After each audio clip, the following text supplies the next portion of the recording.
Cursed to Fathom Ironbark Lookout é o quarto jogo de uma série de jogos da desenvolvedora Rare Studio, famosa por criar jogos baseados em relatos reais das pessoas que jogaram seus jogos. E o capítulo 4, que é a história contada nesse vídeo, é frequentemente referido como o melhor capítulo lançado até agora. E essa aclamação é compreensível. A obra nos leva para um ambiente não muito explorado, mas com uma força imensa para a história de terror. Florestas. Gigantes verdes que se estendem por quilômetros e quilômetros de mar, que despertam um medo ancestral em nós. O medo do desconhecido. Mas calma, antes de prosseguir com essa história, me deixa fazer uma breve introdução. Opa, bom? Espero que sim. No análise de hoje, vamos dar uma olhada na história desse jogo que ficou extremamente famoso há algum tempo. E para trazer um ar de novidade para o canal, esse episódio vai ser feito de uma forma um pouquinho diferente. Então, se você gostar desse formato, deixa seu comentário aí embaixo. E claro, não esquece de se inscrever no canal e deixar aquela curtida. Dito isso, vamos para mais um episódio. Em Ironbark Lookout, assumimos o papel do protagonista desse capítulo, o Jack Nelson. Um ex-guarda florestal que até pouco tempo atrás estava procurando emprego. E eu digo até pouco tempo atrás porque ele finalmente conseguiu um trabalho como vigia florestal em uma cidade chamada Ironbark, que fica localizada em algum lugar próximo ao Oregon, nos Estados Unidos. Logo no início, o jogo nos apresenta ao nosso chefe, um homem chamado Mitch. Não sabemos muito sobre ele além do seu cargo. Por outro lado, também conhecemos a Kayla, que é a irmã do Jack. Guarde bem esses nomes, eles vão ser importantes mais tarde. Durante a viagem até Ironbark, a Kayla recomenda uma pequena lanchonete à beira da estrada. Sem muitas opções e já morrendo de fome, decidimos parar por lá. Essa sequência inicial serve para apresentar o clima do jogo e algumas das suas mecânicas, como o diálogo e as escolhas feitas pelo jogador. Pedimos um lanche, conversamos com algumas pessoas do local e, aos poucos, descobrimos que algo estranho está acontecendo na cidade. Recentemente, diversos relatos de crianças e pessoas desaparecidas começaram a surgir nas florestas ao redor de Ironbark. E esse é um assunto que claramente incomoda os moradores, tanto que uma das pessoas com quem tentamos conversar encerra o assunto imediatamente, sem querer dar mais informações. Nesse momento, qualquer pessoa sensata provavelmente reconsideraria a proposta de emprego, mas não Jack. Algumas horas depois, chegamos à entrada do parque, e depois de um susto completamente inesperado, conhecemos o Billy. Billy trabalha como uma espécie de porteiro ou vigia de entrada. Apesar da sua aparência e comportamento um tanto peculiares, ele nos recebe de forma cordial assim que descobre que fazemos parte da equipe de segurança. Mas por que eu tô dizendo que ele é estranho? Simples. Logo ao nos ver, Billy comenta que pensou que fôssemos um deles. E antes que possamos perguntar exatamente quem são eles, ele se recusa a explicar qualquer coisa. Nada suspeito, claro. Mas enfim, temos um trabalho a fazer. Com a chave em uma mão e a mala na outra, seguimos por uma longa caminhada mata dentro. Nosso destino é a Torre 11, um posto de observação. O Kono rapidamente nos apresenta a rotina de serviço. Ele fala sobre o clima da região, sobre a floresta ao nosso redor e principalmente sobre nossas responsabilidades. Todos os dias precisamos registrar a velocidade do vento, medir temperatura e observar as condições das nuvens. Todas essas informações são armazenadas em um computador e utilizadas para monitorar possíveis riscos ambientais. Além disso, nossa principal função é permanecer atentos a qualquer sinal de fogo que possa indicar o início de um incêndio florestal. Ocasionalmente, também auxiliamos visitantes que acabam se perdendo nas trilhas da região, mas isso não acontece com tanta frequência. Pelo menos não deveria acontecer. Enfim, com tudo feito, as obrigações concluídas, finalmente nos deitamos para descansar dessa viagem longa. Ou talvez não. Algo que vamos perceber muito na história é que o Jack tem um forte senso de intuição. Ou talvez só o azar de estar presente nas horas erradas. Mas por que eu tô falando isso? Bem, porque no meio da noite nós acordamos com vontade de mijar. Mas como descer até lá embaixo estava fora de cogitação por muitos fatores, decidimos fazer nossas obrigações de cima da torre. E nesse momento, vemos alguém com a lanterna lá embaixo, como se estivesse investigando nossa torre. E ao perceber que estamos acordados, essa pessoa apaga a lanterna e rapidamente foge. Enfim, não conseguimos falar com Connor, então o que nos resta é descansar. Mas as bizarrices estão longe de acabar. No dia seguinte, começamos a manhã com uma vista espetacular da floresta e um bom café. Tudo parecia tranquilo, até o Connor quebrar totalmente essa paz. Pelo rádio, ele informa que há alguém acampando em uma área proibida da floresta. E como o local fica dentro do nosso setor, somos nós quem precisamos de verificar. Sem muita opção, pegamos os equipamentos e seguimos mata dentro. Enquanto caminhamos em direção ao acampamento, o sol começa a desaparecer no meio do horizonte, e a cada minuto a floresta fica mais escura. Mas as coisas só pioram. Pouco antes de chegarmos ao destino, ouvimos o grito de um homem no meio da mata.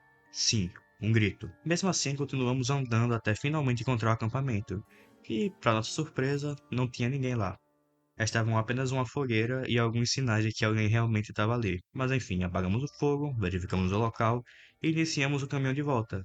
Só que durante a caminhada, começamos a ouvir assobios vindos da floresta. E não se engana, eu não tô falando de assobio de canto de pássaros, são literalmente assobios, assobios humanos.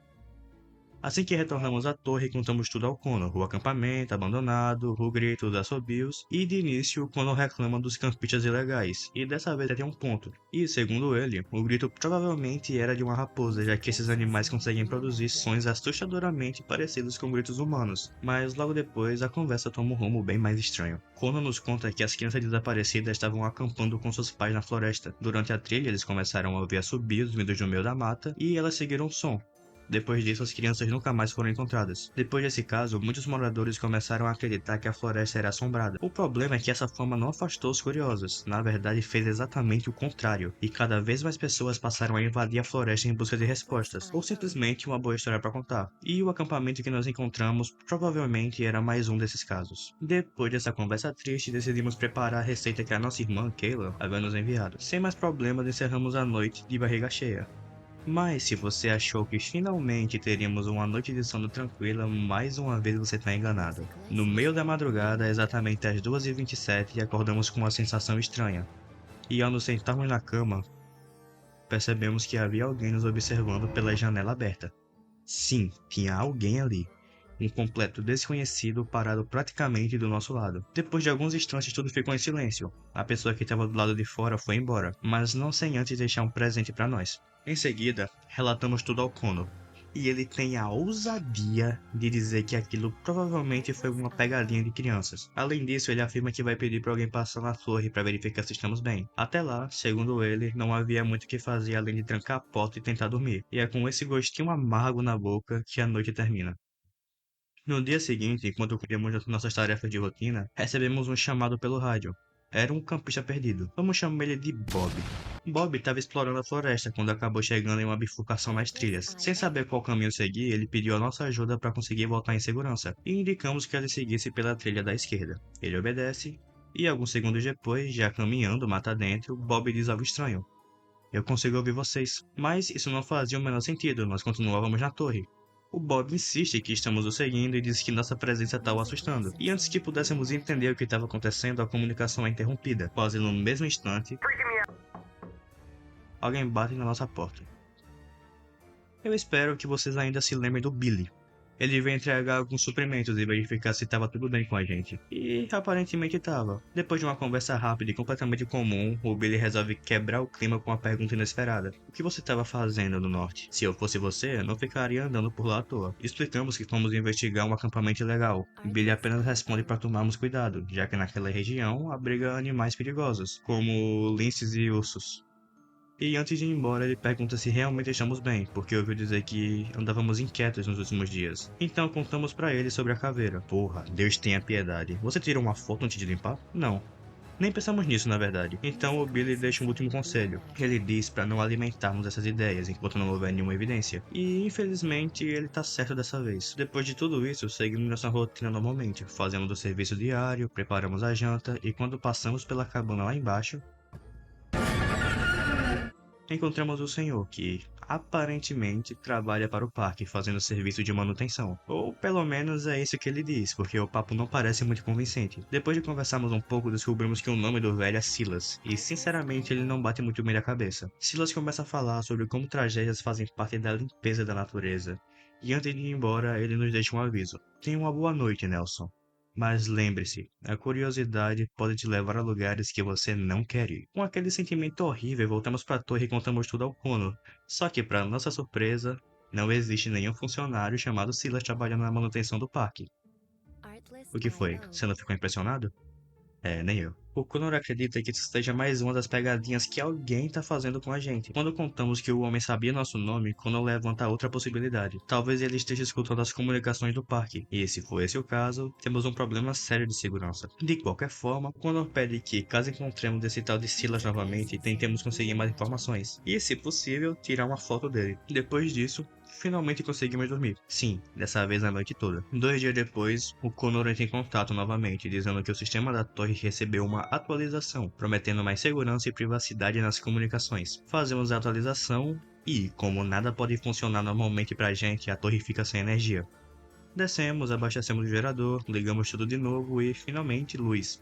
E surpreendentemente, a noite termina por aí. Agora, 2 semanas depois, sim, foi um salto bem considerável. O gerador do Connor havia quebrado, o que impediu praticamente todas as atividades de segurança dele. Com isso, acabamos assumindo não só o nosso serviço, mas também parte das responsabilidades dele. E isso significava uma coisa: ficamos quase sem contato com a única pessoa com quem conversávamos, e aos poucos isso começou a pesar. Até que naquela noite, às 2h37 da manhã, o rádio toca. Era o Connor mais uma vez. Ele informa que havia uma fogueira ativa no nosso setor e pergunta se poderíamos investigar. Sem muitas opções, pegamos o binóculo e a câmera e saímos para verificar. Lá fora, a floresta estava mais escura que o normal, e então nós vimos.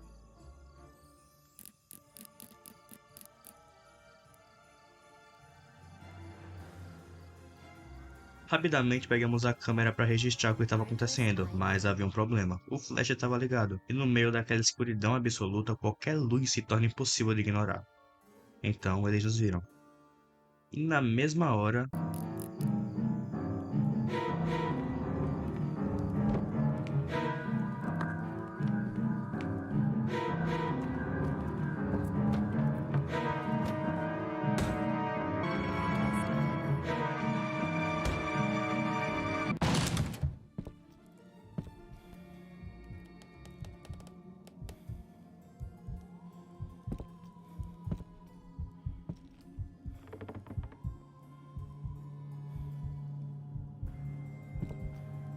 Music licensing reimagined.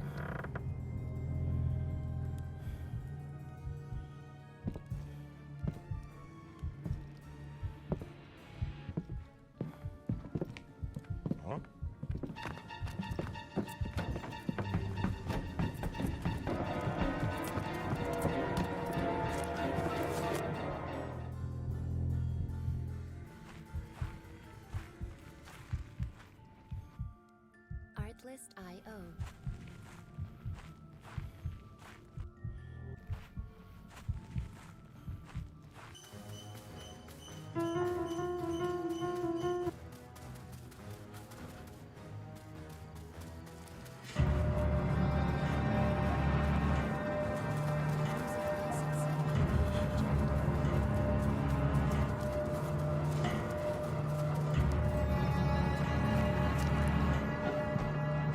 e, de algum jeito, conseguimos escapar.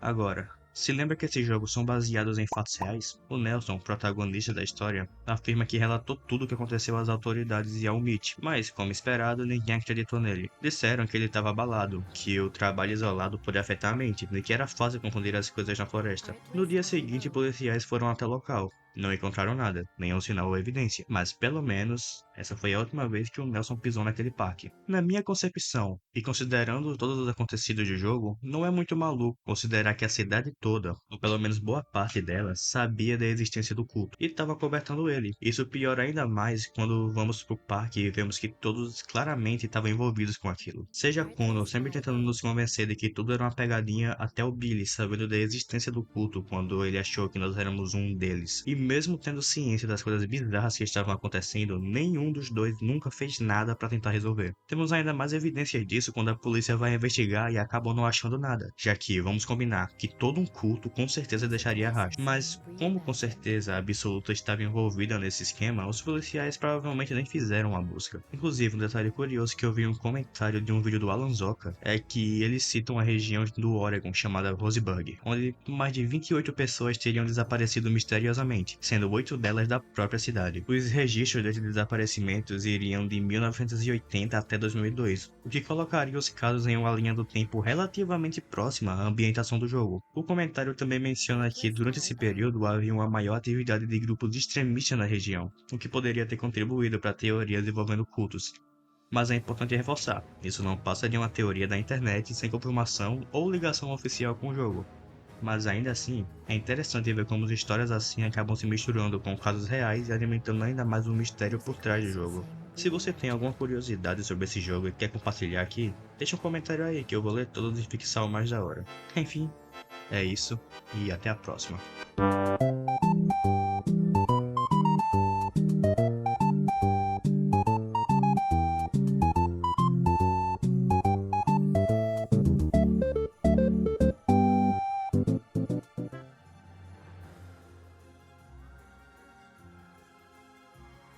Twist